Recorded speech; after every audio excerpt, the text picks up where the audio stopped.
Assalamualaikum warahmatullahi wabarakatuh. Jumpa lagi rekan-rekan dan sahabat-sahabat sekalian dalam konten Ngomongin Adab edisi ke-15, di mana kali ini kita akan mengangkat pembahasan mengenai Ustadz Islamkan 3.712 orang sekaligus yang masih menggunakan koteka di pedalaman Papua. Mungkin ini sebuah pembahasan yang menarik untuk kita simak, karena akan ada beberapa hal yang menjadi masukan bagi kita. Ternyata masih banyak kehidupan seperti itu di Indonesia. Mari sama-sama kita simak untuk dapat menjadi pembahasan pembelajaran bagi kita semua. Let's check it out.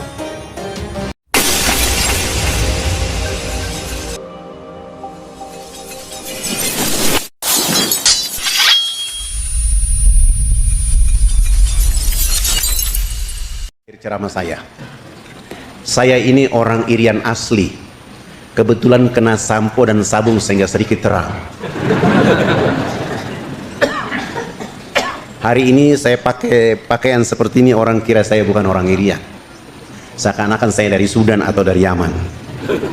Padahal tidak, saya orang Irian asli. Tahun 78 saya hijrah dari kampung saya Fak-Fak ke Makassar. Waktu itu rambut saya kayak pohon beringin, keribo, sudah hitam keling, keribo pula. Tiba di pelabuhan Makassar, saya bertemu dengan saudara-saudari Bugis Makassar. Saya menyapa mereka dengan salam, Assalamualaikum warahmatullahi wabarakatuh. Tidak ada satupun yang mau membalas salam saya. Sebagian orang mengatakan, masa orang Islam rambutnya kayak begini? Bagi saya tidak apa-apa. Saya menuju ke tempat kos. Menjelang sholat subuh saya ke masjid. Ketika saya menuju masjid ketemu dengan ketua DKM. Ketua DKM melihat saya dan bertanya, kamu asal dari mana? Saya bilang saya dari Irian. Begitu saya jawab dari Irian, ketua DKM jalan mempercepat langkah meninggalkan saya. Duluan ke masjid. Saya jalan pelan-pelan ke masjid.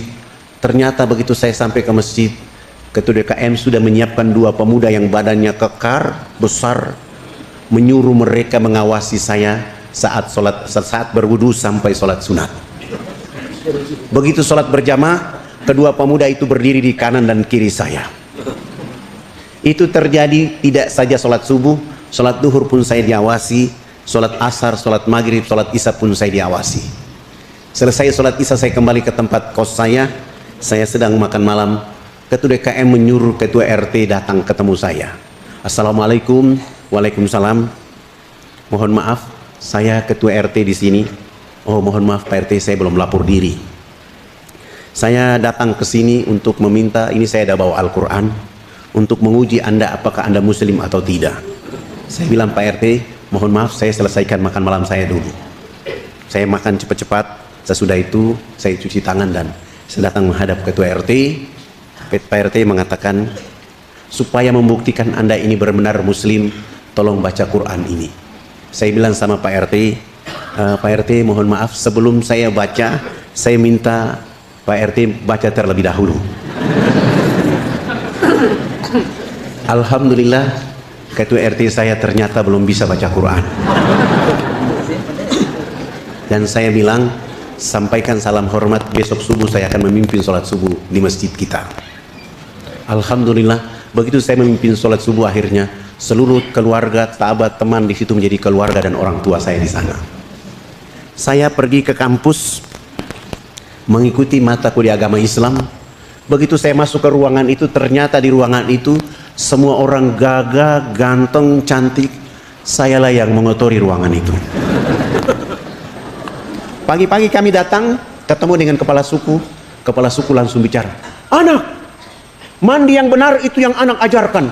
Bapak kemarin dimandikan oleh Sang Pencipta sehingga Bapak tidur menjadi enak. Selama ini Bapak belum pernah tidur enak seperti tadi malam.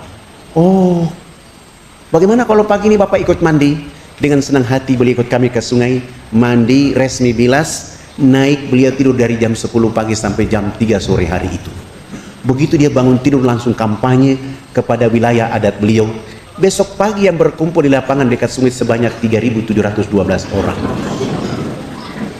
tua, muda, besar, kecil, laki-laki, perempuan, untuk datang belajar mengikuti mandi pakai sabun mandi yang kami bawa. Kami bawa sabun mandi 7 karton tidak cukup, terpaksa satu sabun dibagi 4 dan memulai pelajaran mandi. Dari jam 8 pagi sampai jam 12 siang belum tuntas. Saya skorsing pelajaran mandi karena kami mau sholat duhur. Dan 1 minggu sebelumnya kami sudah buat panggung di tengah lapangan menjadi musola dan masjid kami. Karena tidak bisa sholat di atas tanah, babi sangat banyak. Kami wudhu selesai, saya bilang sama kepala suku yang sudah mandi jangan pulang, yang belum mandi juga jangan pulang. Nanti selesai sholat subuh, sholat duhur kami akan melanjutkan pelajaran itu. Kami 20 orang naik di atas panggung, yang sudah mandi maupun yang belum mandi mereka dulu di bawah panggung. Salah satu dai dia qomat dan saya takbir. Allahu Akbar. 19 dai pun ikut takbir Allahu Akbar. Begitu kami takbir, yang sudah mandi maupun yang belum mandi yang dulu di bawah panggung semuanya serentak berdiri berputar keliling panggung sholat dengan berlawanan arah jarum jam. Mereka tawaf seakan-akan kami itu Ka'bah. Apa yang mereka lakukan? Mereka berputar keliling panggung sholat untuk memperhatikan gerakan-gerakan sholat duhur yang kami lakukan. Begitu saya salam ke kanan, saya udah itu salam ke kiri, kepala suku besar langsung loncatnya di atas panggung. Anak, kenapa anak dengan teman-teman berdiri dan angkat tangan dan mulutnya bicara-bicara? Itu maksudnya apa? Saya bilang subhanallah, baru mandi cerdas begini. Saya berusaha menjawab pertanyaan yang masuk di akal dan pikiran mereka. Bapak kepala suku, mama-mama dan masyarakat, kami ini 20 orang ini agama kami Islam. Dalam agama kami diperintahkan Tuhan Allah Sang Pencipta dalam 1 hari 5 kali kami menghadapnya. Tadi kami berdiri mengangkat tangan, itu artinya kami menyerahkan sepenuhnya, kami punya jiwa, kami punya raga, dan kami punya kehidupan ini kepada Tuhan Allah. Yang kami bicara-bicara itu adalah Allah Maha Besar, diri kami dan kehidupan ini kecil sehingga tangan kiri kami malu menutup dada kami, tangan kanan kami pun malu menutup tangan kiri dan dada. Terserah Allah, mau menghukum kami terserah, mau memberi kami hadiah terserah, karena kami sudah menyerahkan sepenuhnya jiwa, raga dan kehidupan kami kepada Tuhan Allah. Begitu kepala suku mendengar penjelasan saya, beliau langsung mengatakan, oh ini agama yang benar. Menurut Bapak kami sudah Islam. Tapi kenapa sesudah itu anak dengan teman-teman bongko badan? Apa artinya bongko badan? Kenapa ruku? Saya jawab, kami bongkok badan itu supaya melihat di bumi ada tanah, ada pasir, ada batu, ada air, ada hewan, ada tumbuhan. Semuanya itu fasilitas dari Sang Pencipta kepada manusia, dinikmati, dipelihara, dilindungi karena masih ada manusia berikutnya. Oh, ini agama yang benar. Menurut Bapak kami sudah Islam. Tapi kenapa sesudah itu anak dengan teman-teman tunduk mencium papan? Apalagi artinya tunduk mencium papan? Kenapa sujud? Saya jawab, kami tunduk mencium papan pertanda kami menangis atas dosa kejahatan yang kami lakukan. Kenapa kami lakukan itu? Sebentar kami mati nanti, kami punya kulit, kami punya daging, kami punya darah, kami punya tulang, akan dilebur kembali menjadi tanah. Sebelum dilebur menjadi tanah, kami menyatukan kepala, tangan, lutut dan kaki menangis minta ampun kepada Dia Allah yang Maha Tinggi. Tapi kenapa sesudah itu anak dengan teman-teman lihat ke sebelah kanan mulutnya bicara-bicara, lihat ke sebelah kiri masih bicara-bicara? Salam dia bilang bicara-bicara. Saya jawab, kalau tadi kami mengangkat tangan dalam menyerahkan sepenuhnya jiwa dan raga kami bongkok badan untuk melihat apa yang diberikan oleh Allah, sudah minta ampun. Selesai minta ampun kami lihat ke sebelah kanan, kalau di tempat ini belum ada orang yang tahu mandi. Tugas kami datang di sini mengajarkan orang bisa tahu mandi. Melihat ke sebelah kanan, kalau belum ada orang yang tahu berpakaian, tugas kami mencari pakaian untuk menutup tubuh badannya. Ada yang lapar, tugas kami mencari makan. Ada yang sakit, tugas kami mencari obat. Sesudah itu melihat ke sebelah kiri, kalau di tempat ini belum ada orang yang mengenal Allah dan Rasulnya, tugas kami datang ke sini untuk memperkenalkan Allah Rasulnya kepada mereka. Begitu mendengar penjelasan saya, kepala suku langsung mempersilahkan kami 20 orang. Tidak boleh lagi dulu di atas panggung, kami turun duduk bergabung dengan masyarakat di bawah. Mereka 6 kepala suku naik di atas panggung menggantikan kami. Bukan sholat tapi rapat membahas kehadiran di sana. Setelah rapat selesai, kepala suku besarnya berdiri dan menyampaikan pengumuman buat kami yang ada di lapangan itu. Hari ini kita senang, hari ini kita bahagia karena anak-anak ini sudah datang mengajarkan agama yang benar di kampung kita. Dalam rapat kami sepakat bahwa kita semua yang ada di lapangan harus mengikuti agama anak-anak ini. Begitu mendengar kalimat itu, kami 20 orang langsung sujud dan menangis kepada Allah. Terima kasih Allah ya Rabb. Kami malu kepada mereka ya Allah. Kami tidak bawa apa-apa, kami hanya bawa kalimat-Mu Engkau, kalimat la ilaha illallah Muhammad Rasulullah untuk mereka. Kami malu, kami hanya bawa sabun, sampo, odol sikat gigi untuk mereka. Lalu saya menguatkan diri untuk membimbing mereka mengucapkan 2 kalimat syahadat. Tapi kami pun tidak kuat, karena mereka dalam keadaan telanjang, dalam keadaan bau badan, tapi hati mereka begitu tulus untuk menyebut asyhadu an la ilaha illallah wa asyhadu anna Muhammad Rasulullah. Ya Allah, kuatkan dakwah ini. Ya Allah, jaga negeri ini.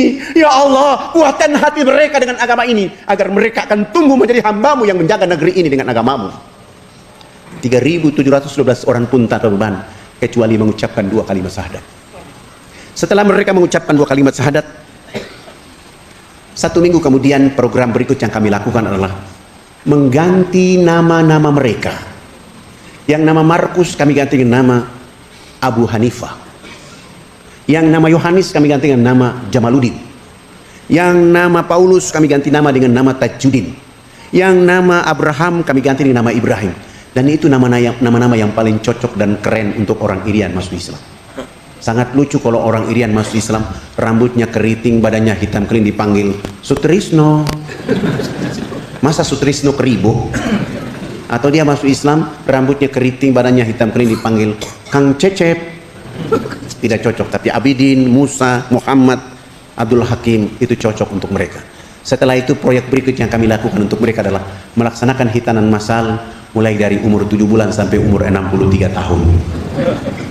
Alhamdulillah, kami dibantu oleh teman-teman dari Angkatan Laut dari Jayapura di bawah pimpinan Ayahanda Dr. Kolonel Mulia Tarmizi. Kami hitan mereka selesai. Beliau melihat suasana itu dan menulis surat supaya saya membawa kepala-kepala suku menghadap Presiden Soeharto agar pembangunan dipercepat. Subhanallah, kepala-kepala suku ini sudah pakai celana panjang, sudah pakai kemeja, bahkan sudah pakai jas. Tapi mereka belum bisa pakai sepatu, karena ukuran kakinya rata-rata nomor 47. Jenis sepatu itu tidak ada di sana, terpaksa kami menggunakan sendal jepit. Kelebihan tumit kami bawa mereka Jayapura, Makassar, Makassar, Jakarta. Tiba di Jakarta, kami nginap di Wisma Haji Jalan Jaksa, Jakarta Pusat. Pagi-pagi sholat subuh selesai, mandi, sarapan, dan kami ke istana membawa rekomendasi dari Ayahanda Dr. Kolonel Mulia Tarmizi. Begitu kami datang, ternyata protokol sudah menunggu kami dan mengatakan acara tetap dilakukan hari ini, hanya tempat pertemuannya dipindahkan dari istana ke rumah di Cendana. Dan jadwalnya dilakukan jam 4 sore. Kami kembali ke Wisma Haji, sholat duhur selesai, makan siang istirahat, bangun sholat asar selesai, dan kami menuju Cendana. Begitu kami datang, subhanallah, seorang kayak Soeharto di tengah-tengah kehidupan kesibukan kenegaraannya, beliau berdiri menyambut kehadiran kepala-kepala suku, bersalaman, berpelukan, dibawa masuk di ruang tamu, dikasih makan, dikasih minum, dikasih oleh-oleh. Pak Harto pun menyediakan uang tiket buat kami untuk pulang. Sebelum beliau menyerahkan itu, beliau minta supaya kepala suku besarnya bicara konferensi pers. Lalu kepala suku besarnya bicara, Bapak tidak pantas jadi presiden. Presiden macam apa? Hanya bangun Makassar. Presiden macam apa? Hanya bangun Jakarta. Pemilu nanti saya akan bicara supaya Haji Muhammad Soeharto tidak boleh lagi jadi presiden. Kepala suku ini bicara pakai bahasa daerah, Pak Harto juga tidak tahu. Tapi subhanallah, seorang Soeharto berprasangka baik kepada tokoh masyarakat dan warga masyarakatnya. Beliau minta diterjemahkan. Tidak mungkinlah saya menerjemahkan seperti begitu. Itu tidak mungkin. Tapi saya berusaha mengambil hati dengan makna yang diinginkan oleh kepala suku, dan saya bilang, Bapak Presiden yang terhormat, hari ini kepala-kepala suku sungguh bahagia bisa bertemu dengan Bapak Presiden. Dan kepala suku besar tadi mengatakan, Haji Muhammad Soeharto layak jadi Bapak Pembangunan Nasional. Dengan cara inilah Pak Harto langsung menelpon Menteri Agama, kepala-kepala suku diberangkatkan haji pada tahun itu juga. Dengan cara inilah Pak Harto menelpon Menteri Sosial, kami dibantu 917 unit rumah layak huni dengan program ABRI Masuk Desa. Dengan cara ini pun Pak Harto menyumbang 1000 karung pakaian serba baru. Pak Harto pun menyumbang 28 masjid, dan dakwah Jakarta ke kampung sana tidak menggunakan kapal laut tapi menggunakan pesawat Hercules. Alhamdulillah, Karya dari seorang Soeharto, hari ini kita lihat anak-anak muslim di sana sudah mulai bangkit. Ada yang jadi bupati, ada yang calon bupati, ada yang DPR. Mereka ingin naik. Dan yang tadi tidak ada Islam hari ini bangkit menjadi negeri yang menuju peradaban baru untuk Indonesia. Hiding hala hala hiding hala hala hiding wajalala eha eha